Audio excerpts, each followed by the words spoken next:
ভাইরা, ইসলামের পঞ্চম স্তম্ভের মধ্যে কালেমার পরে সালাতের স্থান, অর্থাৎ কালেমার পরে হলো নামাজের স্থান। এটি সর্বোত্তম একটি ইবাদত।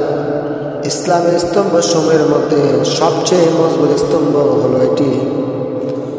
সুতরাং নামাজ ব্যতীত মুসলমানের ইসলাম পরিপূর্ণ হয় না, কেননা সালাত স্রষ্টা এবং সৃষ্টির মাঝে সেতু বন্ধন।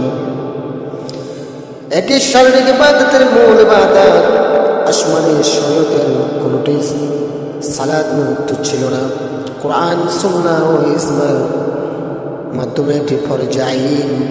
আল্লাহ রাব্বুল আলামিন মিরাজের রজনীতে নামাজ ফরজ করে দিয়েছেন।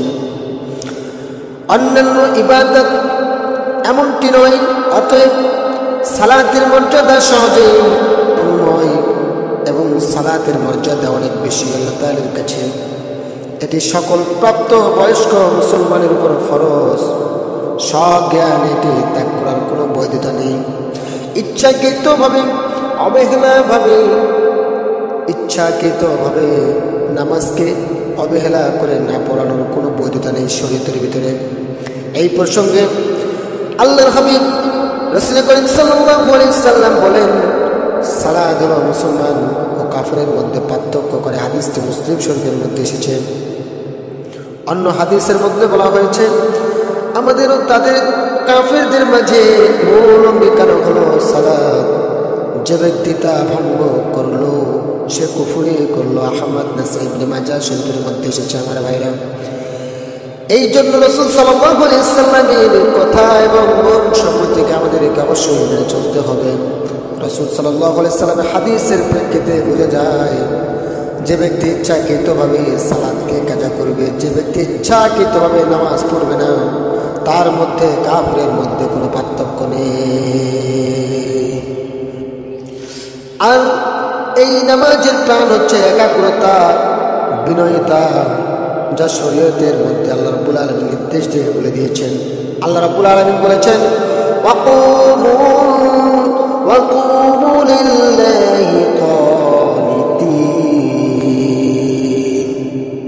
সূরাতুল বাকারা 38 নম্বর আয়াতে আল্লাহ রাব্বুল আলামিন এই কথাটুকু বলেছেন, আল্লাহর জন্য দাঁড়াও এবং বিনীত হয়ে যাও।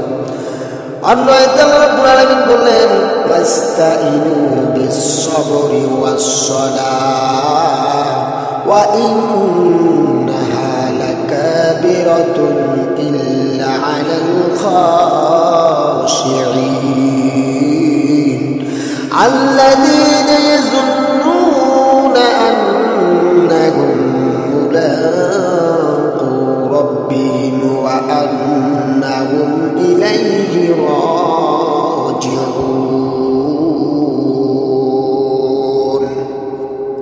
আর তোমরা ধৈর্য সালাতের মাধ্যমে চাও আল্লাহ তাআলার কাছে, নিশ্চয় তা বিনয় ছাড়া অন্যদের উপর কঠিন। যারা বিশ্বাস করে যে তাদের রবের সাথে সাক্ষাৎ করবে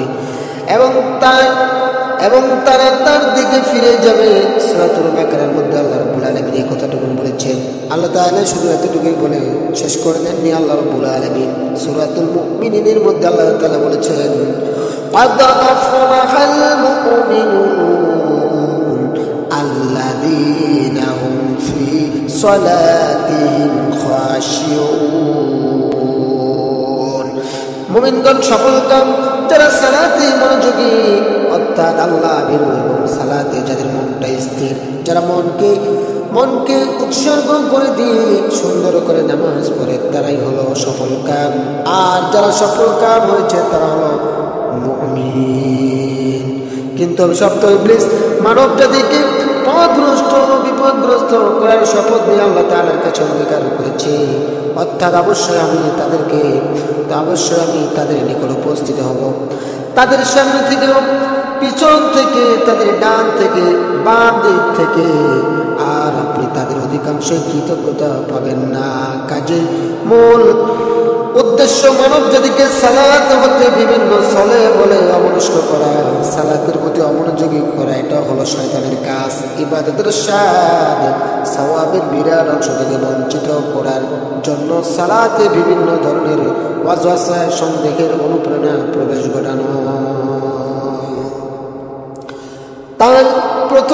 হচ্ছে বিপুল মানুষকে তার শয়তানের অনুসরণ করা।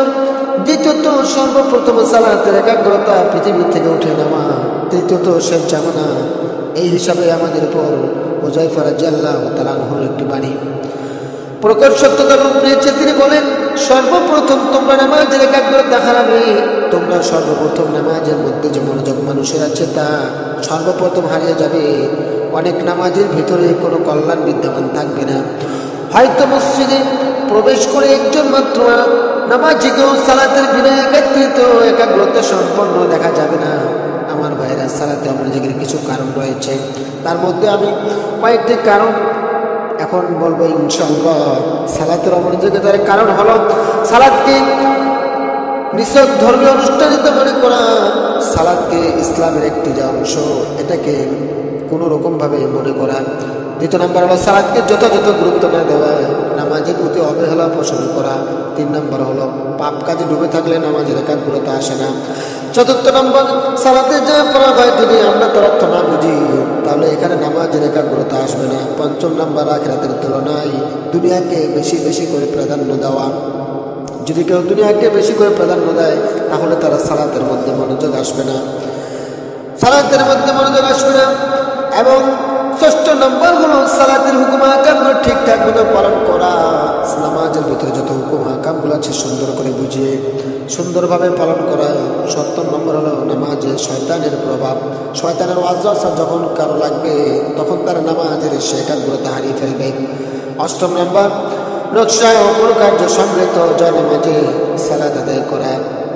আমার ভাইরা, এই জন্য এই সমস্যাগুলো থাকলে আমাদের নামাজের ভিতরে মনোযোগ ছুটে যাবে। সালাত আদায়কারীর মর্যাদা। আবু হুরায়রা রাদিয়াল্লাহু তাআলা আনহু থেকে একটি হাদিস বর্ণিত।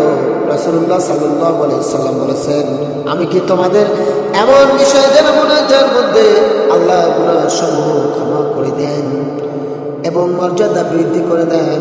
সাহাবায়ে কেরাম বলল, হে আল্লাহর রাসূল। তিনি বললেন,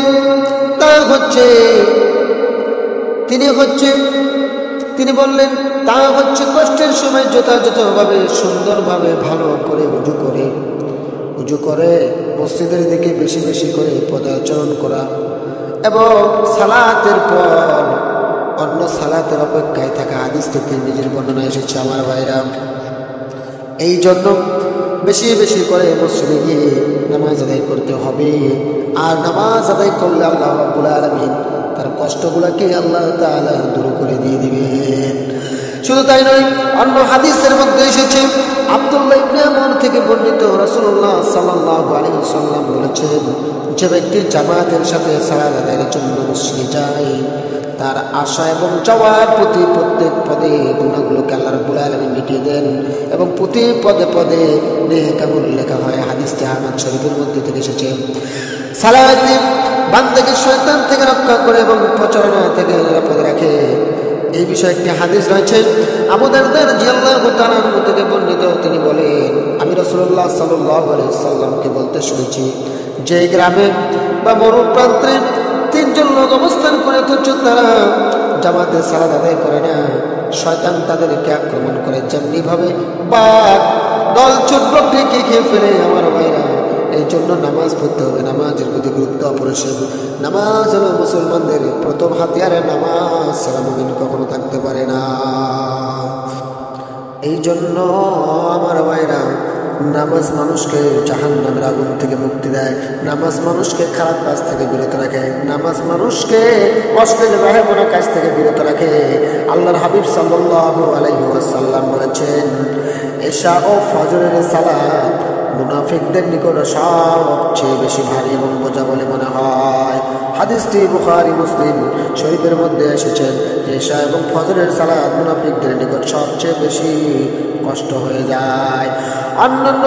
অন্য হাদিসের মধ্যে আল্লাহ রাসূল সাল্লাল্লাহু আলাইহি ওয়াসাল্লাম বলেন, যে ব্যক্তি একাধারে 40 দিন পর্যন্ত প্রথম তাকবীরের সাথে জামাতে সালাত আদায় করে তার জন্য 2টি মুক্তি রয়েছে। 1 নম্বর হলো জাহান্নাম থেকে মুক্তি, আর 2 নম্বর হলো নিফাক বা মুনাফিকি থেকে মুক্তি। হাদিসটি ইমাম তিরমিজি থেকে এসেছে।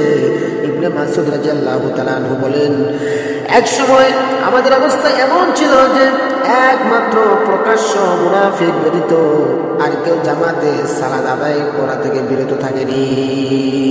এই জন্য আমার ভাইরা নামাজের প্রতি গুরুত্ব দিতে হবে, নামাজ গুরুত্ব সহকারে আদায় করতে হবে। কিয়ামতের দিন পরিপূর্ণ নূরের সংবাদে নামাজীদের ব্যাপারে আল্লাহর হাবিব সাল্লাল্লাহু আলাইহি সাল্লাম দিয়েছেন। বুরাইদা রাদিয়াল্লাহু তাআলা আনহু থেকে বর্ণিত, রাসূলুল্লাহ সাল্লাল্লাহু আলাইহি সাল্লাম বলেছেন, অন্ধকারাতে মসজিদে গমনকারীদের জন্য কিয়ামতের দিনে আল্লাহ রাব্বুল আলামিন পূর্ণ নূরের সুসংবাদ দাও। জামাতে সালাত আদায়কারী আল্লাহর ইবাদতে থাকে। আবু উমামা রাদিয়াল্লাহু তাআলা আনহু থেকে বর্ণিত, রাসূলুল্লাহ সাল্লাল্লাহু আলাইহি ওয়াসাল্লাম বলেছেন, মসজিদে গমনকারী ব্যক্তি আল্লাহর জিম্মায় থাকে। এই সময় তার মৃত্যু হলে তাকে আল্লাহ জান্নাতে প্রবেশ করাবে। আবু দাউদ শরীফ হাদিস। সুবহানাল্লাহি ওয়া বিহামদিহি। শুধু তাই নয়, অন্য হাদিসের মধ্যে রাসূলুল্লাহ সাল্লাল্লাহু আলাইহি ওয়াসাল্লাম আবারও বলেছেন, যে ব্যক্তি সকালের সালাত জামাতের সাথে আদায় করি সে আল্লাহর জিম্মায় থেকে যায়। আর যে ব্যক্তি আল্লাহর জিম্মাকে অবমাননা করবে আল্লাহ রাব্বুল আলামিন তাকে জাহান্নামে নিক্ষেপ করবেন। দারামী শরীফের বর্ণনা, কিয়ামতের দিন আল্লাহ রাব্বুল আলামিন আরশের ছায়া লাভ করবে এই যারা সালাত আদায় করেছে, যারা নামাজের প্রতি যারা যত্ন নিয়েছে। আবু হুরায়রার বর্ণনা থেকে বর্ণিত, রাসূলুল্লাহ সাল্লাল্লাহু আলাইহি ওয়াসাল্লাম বলেছেন, 7 ব্যক্তিকে আল্লাহ তাআলা ওই দিন আরশের নিচে আল্লাহ তাআলা ছায়া দান করবেন। 7 ব্যক্তিকে আল্লাহ তাআলা ছায়া দান করবেন, যেদিন আল্লাহর ছায়া ব্যতীত কোনো ছায়া থাকবে না। তাদের মধ্যে একজন হলো ওই ব্যক্তি যার হৃদয় মসজিদের সাথে টাঙ্গানো ছিল, যার হৃদয়টা মসজিদের সাথে ঝুলানো ছিল, যার হৃদয়টা মসজিদের সাথে আটকানো ছিল। অর্থাৎ সালাত ও জামাতের প্রতি অগ্রহী যারা নামাজের প্রতি যারা আগ্রহ দেখিয়েছে, যারা নামাজের প্রতি যারা সালাতের প্রতি যারা আগ্রহ পোষণ করেছেন, তাদেরকে আল্লাহ রাব্বুল আলামিন ওই আরশের ছায়াতলে আল্লাহ তাআলা তাদেরকে স্থান দিয়ে দিবেন। হাদিসটি বুখারী মুসলিম শরীফের মধ্যে এসেছে। এই জন্য আমার ভাইরা, আল্লাহ তাআলা ফেরেশতাদের নিকট মুসল্লিদেরকে নিয়ে গর্ব করেন। এই নিয়ে আব্দুল্লাহ ইবনে আমর রাদিয়াল্লাহু তাআলা আনহু থেকে বর্ণিত, রাসূলুল্লাহ সাল্লাল্লাহু আলাইহি ওয়াসাল্লাম বলেছেন, তোমরা সুসংবাদ গ্রহণ করো, ও দুনিয়ার মানুষেরা তোমরা সুসংবাদ গ্রহণ করো। তোমাদের প্রভু আসমানের দরজা সমূহের একটি দরজা খুলেছেন, সেখানে তোমাদের নিয়ে ফেরেশতাদের নিকট গর্ব করে বলেন, দেখো আমার বান্দাদেরকে দেখো, তারা একটি ফরজ আদায় করেছে আর একটি ফরজের জন্য অপেক্ষা করেছে। আহমদ ইবনে মাজাহ শরীফের হাদিস। এই জন্য আমার ভাইরা, নামাজ পড়লেই শুরু হবে না, এর মধ্যে থেকে হালাল হারাম মেনে চলে জীবনযাপন করতে হবে। মুমিন কখনো স্বাধীনতা না, মুমিন কখনো স্বাধীন হতে পারে না, মুমিন কখনো স্বাধীনতার জীবন যাপন করতে পারে না। তার জীবন, তার ইচ্ছা, তার চিন্তা চেতনা কোরআন এবং সুন্নাহর বিরাজে বন্দী। যে মুমিন জান্নাতের প্রত্যাশা করে, যে মুমিন জান্নাতের আশা করে, তার আয় উপার্জন খাওয়া পড়া সব কিছুতেই হবে আল্লাহর বিধান অনুসারে, কোরআন এবং সুন্নাহর অনুসারে। রাসূলুল্লাহ সাল্লাল্লাহু আলাইহি ওয়াসাল্লামের পথে কোনো চাকরি বা উপার্জনের সুযোগ এলে তা গ্রহণ করা যাবে না। ডাইনিং টেবিলে রাজকীয় খাবার এলে উদর পূর্তি করে খাওয়া যাবে না। তার বৈধতা, হালাল হারামের বিষয়টি কোরআন হাদিসের কষ্টে পাথরে দিয়ে যাচাই বাছাই করে খেতে হবে। কারণ মানুষের জীবন, কাজ, কর্ম, চরিত্র ও আচরণের উপর হালাল ও হারামের খাদ্যের প্রভাব পড়ে। হালাল খাদ্যের জন্য আল্লাহ রাব্বুল আলামিন আমাদেরকে নির্দেশ দিয়েছেন। আল্লাহ তাআলা বলেছেন সূরা মুমিনের ভিতরে আল্লাহ তাআলা সুন্দর করে জানিয়ে দিলেন, হে রাসূল, তোমরা পবিত্র জিনিস থেকে খাবার গ্রহণ করো এবং নেক কাজ করো। এই জন্য আমার ভাইরা, ইবাদত কবুলের শর্ত হলো হালাল রুজি উপার্জন করা, হালাল রুজি খাওয়া। আল্লাহ রাব্বুল আলামিন যেন অবশ্যই আমাদেরকে হালাল রুজি ভক্ষণ করে আল্লাহ তাআলার দিন কায়েম, সালাত এবং পূর্ণাঙ্গ হুকুম আহকাম মেনে চলার তৌফিক যেন আল্লাহ দান করেন। আমিন।